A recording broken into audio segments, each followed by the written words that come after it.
Ya. Ya se está acabando. Ok. Entonces, por ejemplo, todos sabemos que existen 3 personas en la Santísima Trinidad, ¿no? Que está el Padre, que está el Hijo, que está el Espíritu Santo. Sin embargo, me ha pasado que pregunto cuántos dioses hay. Y hay gente que me dice, hay personas que me dicen 3. ¿Por qué? Porque están pensando en Dios Padre, Dios Hijo, Dios Espíritu Santo. Cuando en realidad es un solo Dios con 3 personas, ¿no? O me puede pasar lo mismo cuando se habla de Jesucristo. Y entonces sabemos que Jesucristo tiene una naturaleza humana y una naturaleza divina. Pero es una sola persona. La persona de Jesucristo es divina. Sin embargo, hay personas que creen que Jesucristo hay 2 personas, la persona humana y la persona divina, y cosas por el estilo. Entonces, sí creo que es muy importante que tengamos más claridad. O, por ejemplo, cuando se habla de Dios, creador de todo lo visible y lo invisible. Bueno, pues vamos a hablar también de lo invisible, es decir, de los ángeles, cómo son los ángeles, y no solo quedarnos pues con el conocimiento del ángel de la guarda, de angelito de mi guarda, mi dulce compañía, no me desampares ni de noche ni de día. O pensar en el cielo y el infierno, vamos a ver las verdades eternas, porque vamos a acabar viendo, vamos a ver la vida eterna, y en la vida eterna vamos a ver, pues eso, el cielo, el juicio, el cielo, el purgatorio, el infierno, etc. Por eso les digo, creo que sí es importante, creo que es fundamental, pues conocer más nuestra fe. Y ahora pues les voy a compartir la pantalla.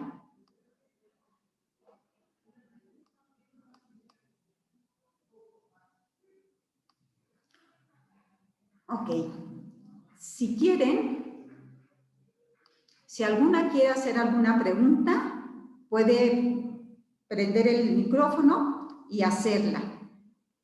Simplemente sí les pido que, si no tienen alguna pregunta, mejor lo mantengan en silencio para que no se escuchen ruidos de la casa y cosas de ese tipo. Entonces, vamos a ver el credo. El credo, ¿qué es el credo? Es un compendio de las creencias fundamentales que todo cristiano, es decir, nosotros, en todas las épocas, de cualquier lugar, es decir, es un compendio, fíjense que esto es maravilloso, es un compendio que creemos lo mismo los que estamos en México, que los que están en Nueva Zelanda, que los que están en Inglaterra, que los que están en Sudáfrica. Es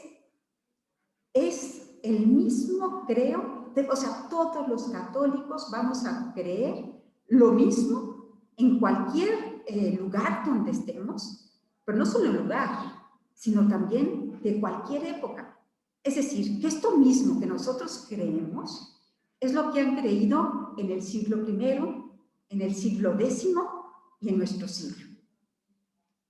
Y fíjense que es algo que la Iglesia, desde el principio, desde los primeros siglos, buscó hacer. ¿Para qué? Para unificar criterios. Y esto principalmente cuando se empezaron a ver creencias provenientes, puede ser de tradiciones orales que no eran ortodoxas, o también de algunas herejías que decían pues cosas que no eran concordes con la fe católica.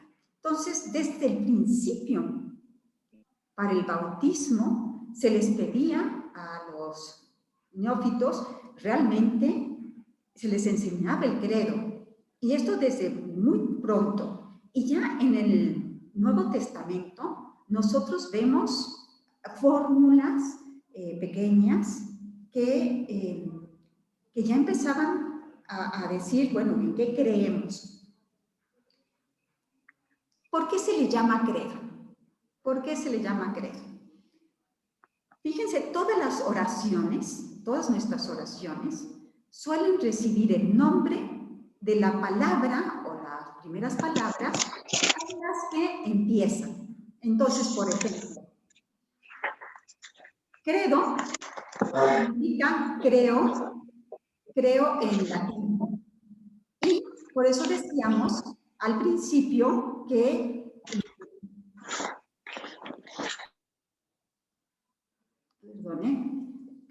credo, entonces significa creo en latín. Y por eso, con esa palabra, nombramos a lo que nosotros conocemos como el credo. Pero esto sucede con todas las oraciones. Por ejemplo, ¿por qué se llama Padre Nuestro? Pues porque comienza con Padre Nuestro. Gloria, pues es el gloria, gloria al Padre, gloria al Hijo, gloria al Espíritu Santo. Entonces, si se fijan, la mayoría de las oraciones suelen recibir el nombre de la palabra con la que empieza. Entonces, por eso simplemente se llama credo y creo que está muy bien puesta esta palabra, ¿no? Porque es lo que creemos, lo que estamos recitando. Después,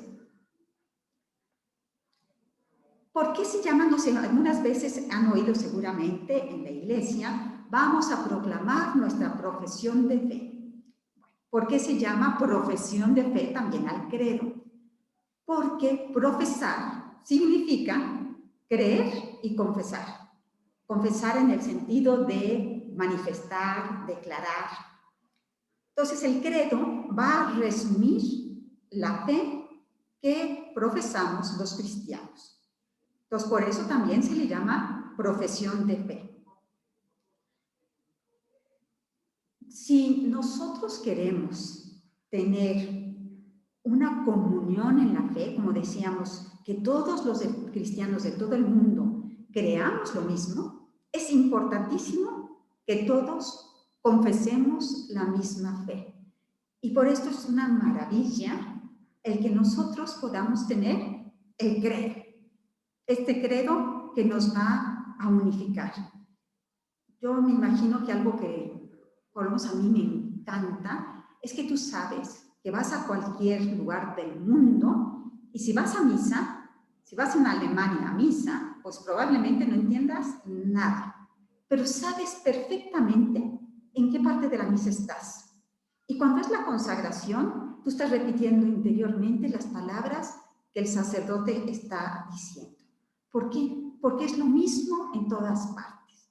Pues pasa lo mismo con lo que creemos. Todos los católicos de todo el mundo creemos lo mismo, confesamos lo mismo. Desde el inicio, desde su origen, la Iglesia Apostólica expresó y transmitió su propia fe en fórmulas breves y que eran normativas para todos. Por ejemplo, el catecismo, aquí pone, no sé, 1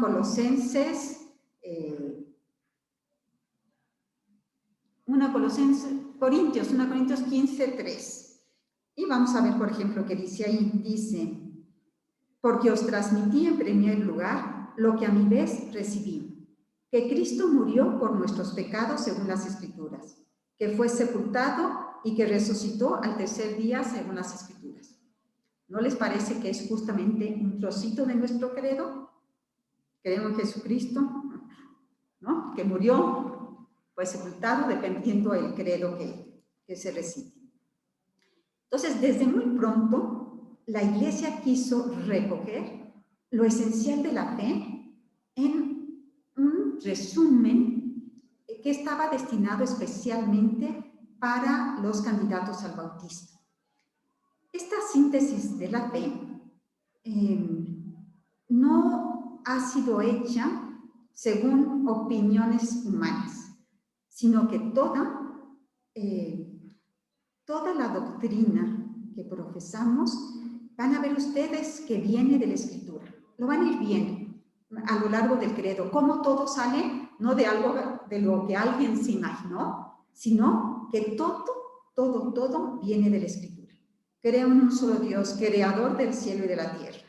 ¿No les recuerda al Génesis? Y así podemos ir viendo cada una de las partes. Y lo vamos a ver conforme avancemos. Entonces, ¿qué se ha buscado? Recoger lo más importante que hay en la Sagrada Escritura para que hubiera una única enseñanza de la fe. Y este resumen encierra en pocas palabras todo el conocimiento de la verdadera piedad, de todo lo que está contenido, de las verdades que están contenidas tanto en el Antiguo como en el Nuevo Testamento. Ahora, ¿por qué? Ya dijimos que el credo también a veces se le llama profesión de fe, sin embargo, también a veces se le llama símbolo de la fe. ¿Por qué se llama símbolo de la fe? Porque a veces oímos cosas y decimos, ay, sí, vamos a profesar el símbolo de la fe. No sabemos qué es. Bueno, símbolo viene de una palabra griega, símbolo, que lo que significa es la mitad de un objeto partido que se presentaba como una señal para darse a conocer. Entonces, por ejemplo, era un sello o la mitad de un sello y la persona llevaba un mensaje a otra persona y para que le creyeran que sí venía del emperador o de parte del emperador o lo que fuera, llevaba la otra mitad. Entonces veían que coincidían y decían sí, ayuda para, sí es una buena señal para darse a conocer. El símbolo de la fe, por lo tanto, es un signo de identificación y de comunión entre los creyentes. Entonces, es como tener un símbolo realmente que nos ayuda a identificarnos porque todos participamos de la misma fe. Pero también el símbolo tiene otro significado y es el de recompilación. Recopilación o colección o sumario.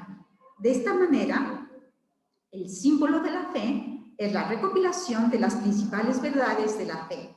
Entonces, simplemente se recogen, se compilan y se forma en lo que es el símbolo de la fe. Y ahí va a estar pues todo lo fundamental que se tiene que enseñar en la catequesis. Ahora, yo sé, esta parte es muy teórica, pero pues es necesaria. Ya después empezaremos a ver cosas más, sí, creo que todavía más interesantes. Vamos a ver que existen dos símbolos de la fe principales. O sea, a lo largo de la historia han existido muchos. Está el símbolo de Antioquía, etc. A lo largo de la historia han existido varios. Sin embargo, hay dos que ocupan un lugar muy particular en la Iglesia y que son los que conocemos nosotros. ¿Cuáles son esos dos credos que conocemos? Uno es el credo de los apóstoles, que es lo que nosotros solemos llamar como el credo corto. ¿Por qué se llama de los apóstoles? Porque es como considerado como el resumen de lo que los apóstoles enseñaban. Y además es el símbolo, es el credo más antiguo que tenemos. Y es el que en la Iglesia romana se rezaba.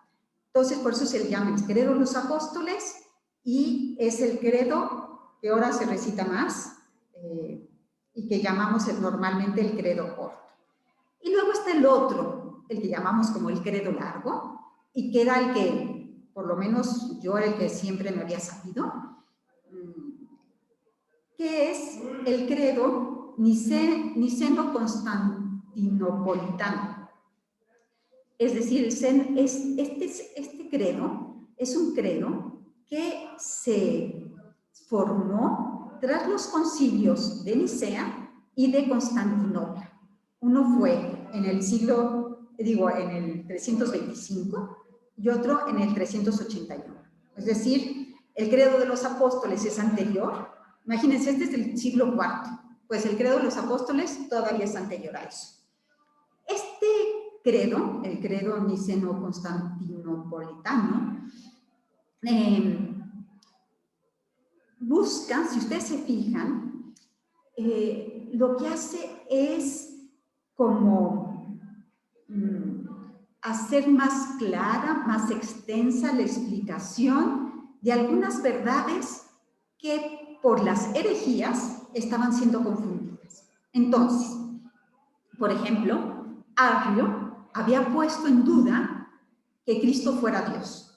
Arrio decía que no, que Cristo era un semidios, que era un hombre excelente, el mejor hombre de todos los tiempos, pero que no era Dios.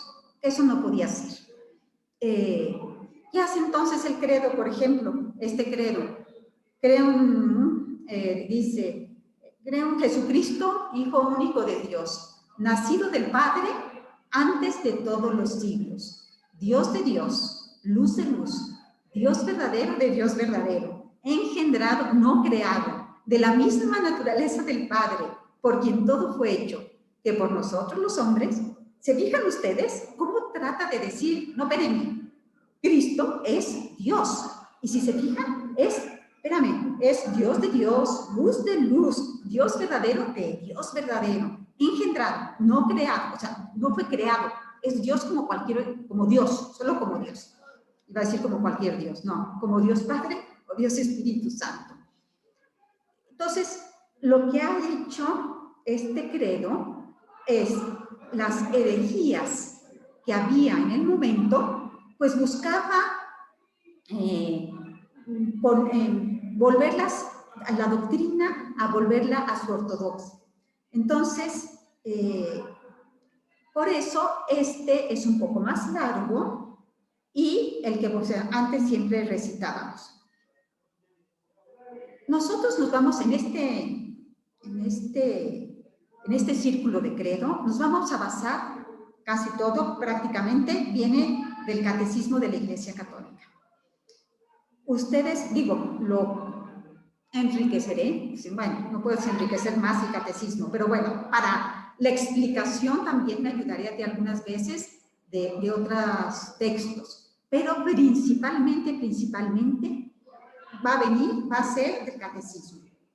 Ahora, el catecismo de la Iglesia Católica, este fue un catecismo que el Papa Juan Pablo II mandó a hacer, es un catecismo riquísimo en Sagrada Escritura. O sea, todos los números te van a decir, ahora sí, en qué textos de la Sagrada Escritura están basados. Todos, absolutamente todos.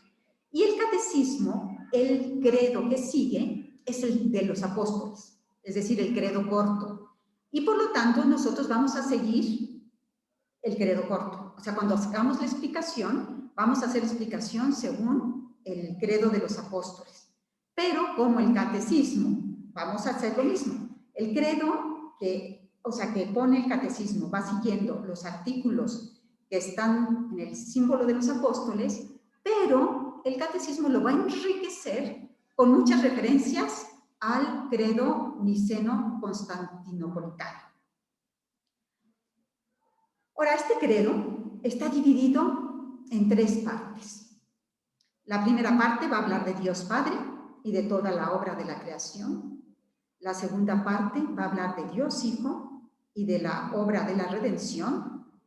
Y la tercera parte, obviamente, va a hablar del Espíritu Santo y de nuestra santificación. Ahora, tenemos que tener en cuenta que lo que creemos no es para tener un conocimiento de tipo intelectual, sino que es para vivirlo. Y nosotros tenemos que demostrar con nuestras obras que creemos lo que creemos, ¿no? Que si creemos en Dios, pues se tiene que notar que es un Padre. Si yo creo que Dios es Padre, pues se tiene que notar en mi confianza en Dios. Si yo creo que es Padre, pues no puedo desconfiar. Si yo, por ejemplo, creo en la Iglesia, voy a tratar de ayudarla. Es decir, nosotros lo que creemos no debe de ser, como les decía, algo meramente de tipo intelectual, sino que tiene que ser algo que llevemos a la vida. pero ¿cómo voy a llevar algo a la vida si no lo conozco? Por eso es tan importante este círculo. ¿Cuáles son los 12 artículos que contiene el credo de los apóstoles? Van a ver, son 12, es lo que recitamos. Creo en Dios Padre Todopoderoso, Creador del cielo y de la tierra. Creo en Jesucristo, Hijo único de Dios. A ver, entonces, decíamos que está dividido en 3 partes.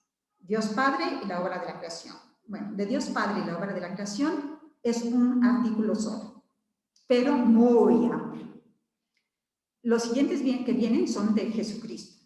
Entonces, creo en Jesucristo, Hijo único de Dios, que fue concebido por obra y gracia del Espíritu Santo y nacido de María la Virgen, que fue crucificado, muerto y sepultado, que descendió a los infiernos. Vamos a explicar qué es eso, cómo que Jesucristo descendió a los infiernos. Y al tercer día resucitó, que subió a los cielos y está sentado a la derecha de Dios Padre, que vendrá a juzgar a vivos y muertos. Toda esta parte, todos estos artículos, o sea, del artículo 2 al artículo 7, es la segunda parte, es la que va a hablar de Jesucristo y nuestra redención. Y la tercera parte, que es la del Espíritu Santo, son los otros artículos, que es: creo en el Espíritu Santo, en la Santa Iglesia Católica, la comunión de los santos, el perdón de los pecados, la resurrección de los muertos y la vida eterna. Y vamos a ver por qué, ahorita no lo voy a explicar, pero cuando ya lleguemos al Espíritu Santo, vamos a explicar por qué la Iglesia está dentro del Espíritu Santo. Porque toda la vida eterna está metida dentro de la parte del Espíritu Santo. El perdón de los pecados. Todo tiene su razón de ser, ¿eh? No crean que está así nada más porque sí. Todo tiene una razón de ser y entra dentro de la tercera parte, que es del Espíritu Santo. Ok. Estamos hablando en lo que creemos. Y por eso necesitamos hablar sobre la fe un poquito en esta introducción. Porque la fe es creer, ¿no? Entonces, pero tenemos que hacer algunas, pues sí, señalizaciones de qué es la fe. Entonces, las personas creemos en cosas bien porque nos lo dicen alguna persona cercana, porque lo escuchamos o leemos en los medios de comunicación. Es decir, nosotros continuamente estamos creyendo cosas. Yo estoy creyendo, no sé si una amiga viene a contarme que la acaban de robar, yo le estoy creyendo a mi amiga que la robaron, ¿no? Entonces, se puede decir que el ser humano tiene varias formas de creer. Una forma de creer es creer qué, es decir, creer algo. Por ejemplo, supongo que todas creemos que existe Nueva Zelanda, aunque jamás hayamos estado en Nueva Zelanda. Sin embargo, todas creemos que existe Nueva Zelanda. Y todos creemos que en Marte. Y aunque solo vemos Marte, bueno, ponte como en Martecito, ya lo vemos, pero no sé, no te estrella más lejana. ¿Le creemos? ¿Por qué? Porque hay científicos que nos dicen que existen otras galaxias y que en otras galaxias hay otras estrellas, etc. Hay muchas cosas que creemos. Entonces, podemos creer algo, podemos creerle a alguien, como decíamos, yo le creo a mi amiga que me dice que la acaban de robar. Y también podemos creer en alguien. Entonces, yo creo en Dios, ¿no? Yo creo en Dios. Esta última forma de creer, pues es el fundamento de nuestra fe religiosa, ¿no? Y nos vamos a adherir a esta fe que es creer en un Dios. Ahora, ¿qué es la fe? Vamos a decir qué es la fe. La fe es la aceptación de la palabra de una persona que consideramos fidedigna, porque si no, no le creeríamos. Si nosotros pensamos que esta persona es una mentirosa, no le creemos. Y entonces es creer lo que no se ve, pero lo creo porque me lo está asegurando alguien que sí lo ve o que sí lo sabe. Ustedes lo pueden ver, quien tenga hijos, que no sé, todo lo que dice la maestra se convierte casi en dogma de fe, ¿no? Sobre todo cuando son chicos. ¿Por qué? Porque le creen a la persona. Yo no lo sé, pero mi Miss sí lo sabe. Entonces hay diferentes clases de fe. Una fe entendida como una confianza a nivel puramente humana. Cuando yo estoy aceptando lo que el otro me dice, porque confío en él. Hay otra fe que es el conjunto de creencias, que es lo que llamamos, por ejemplo, el credo, pues que es, vamos a creer en esto, en estas creencias, ¿no? En estos artículos, en esto que se nos dice. Y luego está la fe como virtud teologal. Y esta virtud de la fe, pues ya es una virtud sobrenatural, que es infundida por Dios. Y va a tener a Dios por su centro. Vamos a ver cuáles son las características de la fe.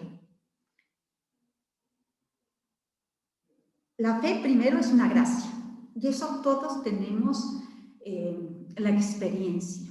Cuando conocemos a alguien que simplemente no cree. Realmente la fe es una gracia, porque si una persona no cree, por más que tú trates de explicarle, si Dios no le da ese don, por más que tú digas, por más que tú hagas, no va a tener fe. Cuando San Pedro, confiesa que Jesús es el Cristo, el Hijo de Dios vivo, ¿qué le dice Jesús? O sea, ¿se acuerdan cuando es esto, no? Que está preguntando Jesús, ¿quién dice la gente que soy yo? Ay, pues que unos que dicen que Juan el Bautista, otro que Elías, etc. Y luego les dice, listo, bueno, ¿y ustedes quién dicen que soy yo? Y San Pedro se voltea y le dice, tú eres el Hijo de Dios vivo. ¿Y qué le contesta Jesús? Le dice, esta revelación no te ha venido ni de la carne ni de la sangre. Esto te lo ha revelado mi Padre, que está en los cielos.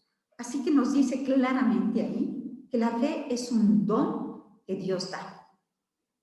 Si no, no podemos creer, es una gracia. Y cuando dice gracia es un don inmerecido. A la vez, la fe, aunque es una gracia, también es un acto humano. ¿Por qué es un acto humano? Porque como cualquier acto humano, se va a necesitar, va a abarcar, se puede decir, la inteligencia y la voluntad. Es decir, nuestra fe no es contraria ni a la libertad, ni a la inteligencia del hombre para poner su confianza en Dios. Y ponerle esa confianza en Dios y adherirse a lo que Él nos está diciendo. Y fíjense que nosotros ponemos la fe en todas nuestras relaciones humanas. Para todo, en todo, ¿no? Si yo creo, no sé, me quedo de ver con una amiga que vamos a ir a tomar el café a las 10 y que nos vamos a ir a la Starbucks de no sé dónde, yo le estoy creyendo a ella porque confío en ella que me está diciendo la verdad. Bueno, si esto pasa con una relación humana, con una persona que puede llegar a equivocarse, ¿cuánto más no tenemos que, digamos, someter nuestra inteligencia a alguien que no se puede equivocar? Si la sometemos nuestra inteligencia a un profesor, ¿cuánto más a Dios, que es la verdad? Entonces, la fe es un acto humano porque va a implicar, vamos a ver cómo va a implicar, por un lado, yo hacer un asentimiento con mi inteligencia, pero también va a implicar mi voluntad, porque yo tengo que adherirme con mi libertad y con mi voluntad a eso en lo que yo estoy creyendo. También el motivo de creer no está en que las verdades que se nos van a presentar sean evidentes. No, vamos a ver que siempre es un misterio. Pero una cosa es, no va a quitar, el que sea un misterio, no va a impedir el que nosotros creamos por la autoridad de Dios, que es quien se revela. Entonces, no va a ser que creemos porque mi inteligencia lo ve claramente y dice, sí, 2 más 2 es 4. No, aquí va a ser porque creo en la persona de Dios, que no me va a engañar, que no puede ni engañar ni engañarse. También la fe es cierta. Esto es increíble, es lo más cierto que existe. Lo más cierto que existe no es lo que podemos comprobar con la ciencia. Es más cierto que cualquier conocimiento humano. ¿Por qué? Porque se va a fundar en la palabra de Dios. Y Dios no puede mentir. A Dios no se le escapa nada. Dios es la verdad. Entonces, sí nos pueden parecer oscuras a la razón y no necesariamente entenderlas, pero sí es lo más cierto. O sea, es algo cierto. Y como dice Santo Tomás de Aquino, la certeza que da la luz divina es mayor que la que da la luz de la razón natural. Esto dice Santo Tomás. Ahora, entonces es cierto que es muy cierta, porque Dios no nos va a engañar, porque Dios es la sabiduría misma, nada se le escapa, como dice. Tú me conoces cuando me acuesto y me levanto. Todas mis sendas te son conocidas, ¿no? Pero a la vez, sí hay un misterio. Sin embargo, la fe debe, no solo trata de comprender, sino que debe tratar de comprender. Y por eso estamos nosotros justamente en este círculo del credo. Es importante que nosotros tratemos de conocer mejor aquello en lo que creemos, porque a mayor conocimiento, a mayor claridad de lo que creo, mayor va a ser nuestra fe. Y entre más conozca, también es más posible que se me inflame el corazón. Si yo de verdad creo que Jesucristo murió por mí, se me tiene que inflamar el corazón. Entonces, creo para comprender y comprendo para creer mejor. No va a haber y no puede haber contradicción entre la fe y la ciencia. Aunque la fe está por encima de la ciencia, por encima de la ciencia y de la razón, no puede haber jamás contradicción entre ellas. ¿Por qué? Porque Dios, que es el origen de todo el universo, fue quien puso las leyes que rigen a la ciencia. O sea, Dios, el creador, es el que puso las leyes que están en la ciencia. Entonces no puede haber contradicción entre lo que nos dice Dios y lo que dice la ciencia. Y si en algún momento van a decir, ay, pues el caso de Galileo. Bueno, nunca fue una verdad de fe que lo que decía Galileo era mentira. No, jamás. ¿Sí? Entonces, nunca puede haber contradicción entre la fe y la ciencia. Pero no necesariamente lo vamos a entender las cosas como se entienden las cosas científicas. También la fe, pues, es un acto voluntario. Nadie está obligado a creer. Entonces, por eso está muy mal lo que se hacía, no sé, que un rey se convertía y quería obligar a sus súbditos a que se convirtieran. No. La fe tiene que ser un acto voluntario. Yo libremente acepto eso. Entonces no se puede llevar a alguien en contra de su voluntad a abrazar la fe. Y también algo que es triste, pero también muy verdadero, es que se puede perder, ¿no? Nosotros conocemos personas que habían creído, que a lo mejor durante toda su niñez, su adolescencia creyeron y después tuvieron una mala experiencia y dejaron de creer, ¿no? Quizá tenemos hermanos, cuñados, gente cercana y que no cree. Entonces, en conclusión, ¿qué es la fe? La fe consiste la fe de la que estamos hablando, ¿verdad?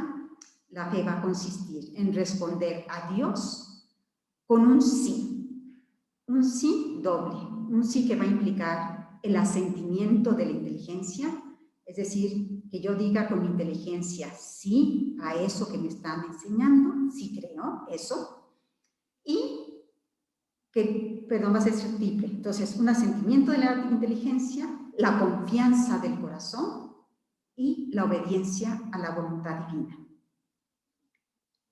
La fe no se basa en lo que uno sabe, sino en lo que sabe Dios. Comprender que Él lo sabe todo y uno no sabe nada. O en cuestiones de fe, realmente muy poco. Y creer que no sé nada va a ser pues el primer paso para que yo pueda creer y fiarme de Dios. Entonces decíamos, aunque la fe va a superar a la razón, no puede nunca haber contradicción entre la fe y la ciencia, ya que ambas tienen su origen en Dios. ¡Ay! Ya me estoy pasando de tiempo, pero me falta, creo que me falta, uy, no, me faltan dos. Bueno, si quieren lo dejamos aquí y terminamos este pedacito, que es un trocito chico, el que me falta, de si se puede aumentar la fe y cómo se puede aumentar la fe. Y no sé si ahorita ustedes tengan alguna pregunta.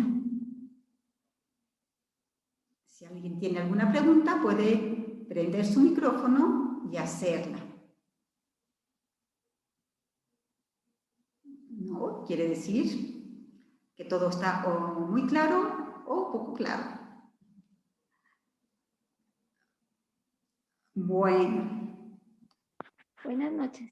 Buenas noches. Ay, espérame, yo no sé cómo quiero ponerle las caras y ya no sé cómo poner las caras, pero tú ve hablando y te escucho. Buenas noches, Anita. Sí. Si me pudieras volver a explicar lo de la ciencia. Eso sí, no sé cómo.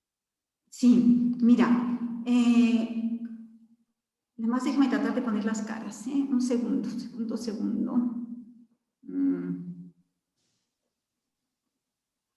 Ay, qué ansias.